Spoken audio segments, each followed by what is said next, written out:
anybody who's in the system right now and they feel like it's never going to end and the hurt is always, you feel like the hurt's going to be stuck inside of you forever.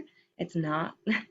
There's going to be people that come into your life, there's going to be experiences that you have that kind of bring it all together, and it just it sits in front of you and you take it in and you say, that made me into the person that I am today. It doesn't define who I am.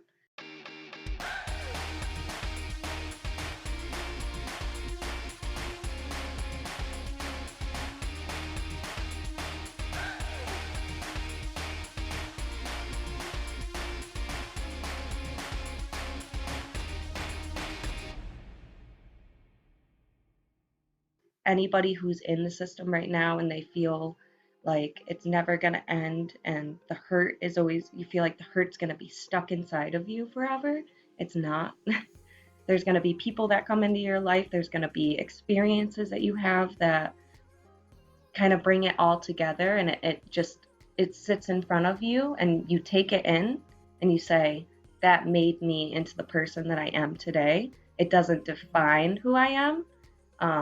So I'm happy that I was able to like turn around all of my bad experiences and realize that that's what makes life beautiful, and it opens your horizons to better thinking and better mentality. So I'm definitely in that realm of like healing and trying really hard to take others' perspectives and mesh it into my own life and experiences, because that's the only way that you can really grow.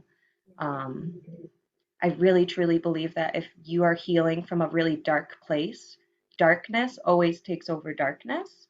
So you can't heal with heaviness. You have to heal with lightness, with an open heart, with happiness. So right now, I think that that's kind of where I'm at. And it's always been something in the back of my mind where I want to be able to reach out and help our youth, because this is a chronic issue. Like a lot of people don't realize that even though you're placed into the system, they think that, your life is going to be great. You're going to get into a nice family, you're going to, graduate college. I didn't know if I was going to graduate college. I didn't know if I was going to get married. I had all these deep-rooted fears that controlled my life for such a long time because of the experiences that I went through in the system, but they don't define me anymore, and I'm looking forward to reaching out to others to be able to tell my story and to just enlighten them, to let them know it's not going to be this way forever. So, um, I did lose both of my biological parents. I'm not going to have anybody to walk me down the aisle, but I'll have a full heart and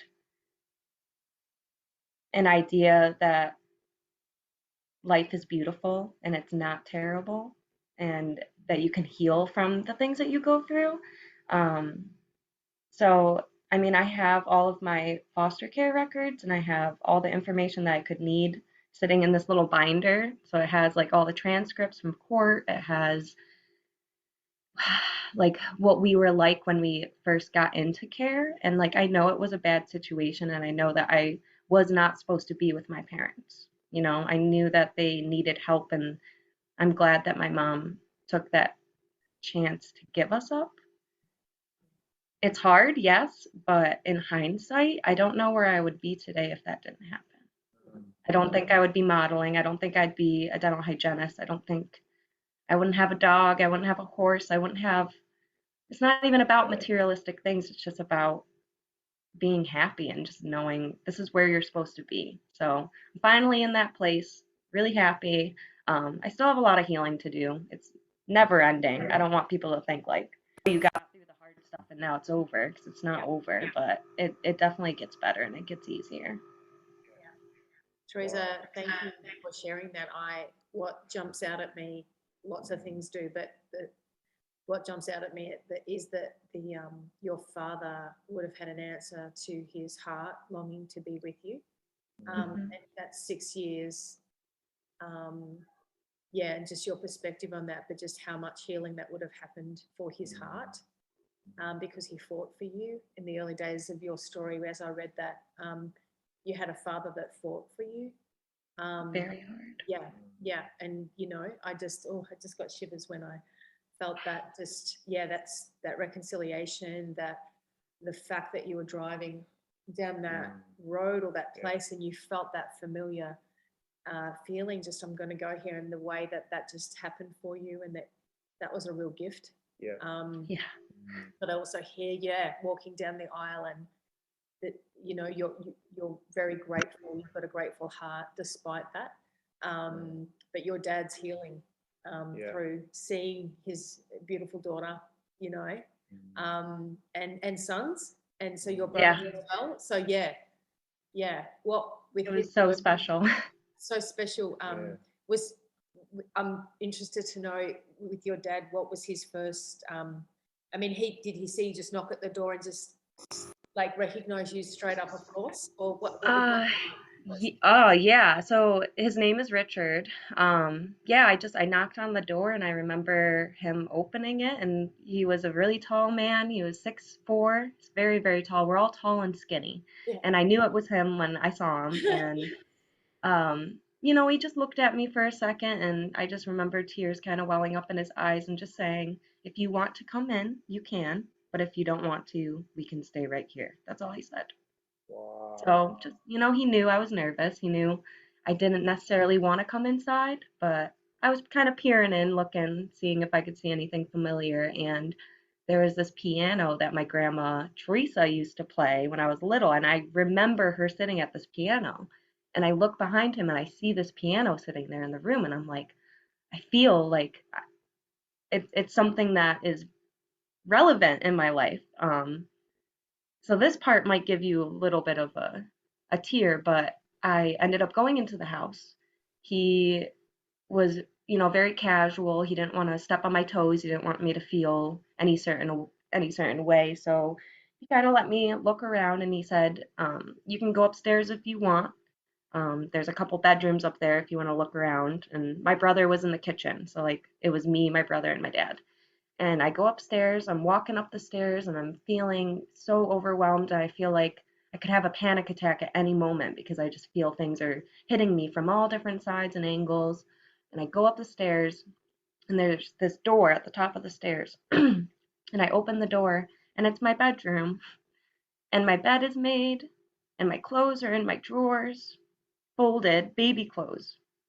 My baby clothes are all in my drawers.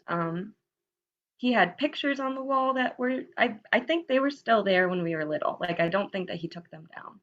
Um, and then my brother's room completely unchanged. He had Christmas gifts that had not been unwrapped in the attic. When I was going through the house after he had passed, I found all of my grandma Teresa's paintings. I found all of our family heirlooms. I found so much stuff. Like all the pieces started to come together. So he was a very, very big piece in my puzzle What a to kind beautiful of healing. feeling. Yeah. So just seeing that he left my room the same exact way, and I was like 20, I think I was 23 when I met him. So, I mean, that room had gone unchanged for a long time. I just knew that I was in the right place. And from there, we just got really close. Um, and yeah, that was the best 6 years of my life. Yeah. And yeah, I learned a lot about him, and I learned a lot about myself. So, and my family history. So, it was good. It was just very, very overwhelming. Absolutely. Yeah. Yeah. And with I can imagine that would have just that whole story feels like it's out of a book. Do you know what I mean? Like it feels like so incredible that your dad got to have a gift to have you back in his life for 6 years. Yeah. I just hear that, and I know it's not an easy story to tell. So I'm so glad of that because it makes me get moved because my dad, before he passed away, I had that chance, didn't I, to reconcile Yeah. with my dad, and Yeah. that healing that happened in our relationship for a good 2 or 3 years, 2 or 3 years even, was an absolute gift. And yeah, incredible. And so I still, whenever I hear, when I heard your story, I just felt just the father and just how beautiful that was, that you were brought together, Yeah. and that none of your clothes were, oh my gosh, what the love of the father, just longing and hoping that one day that would be, even though it looked impossible, it became. It seemed impossible. I felt like I was in a dream. I really didn't think that this was Yeah, real yeah, at all. yeah.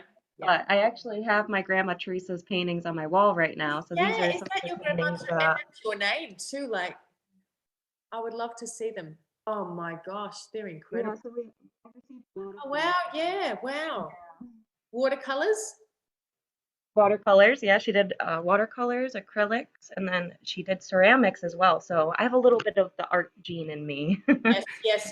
Potential to do a little bit of painting. So Yeah.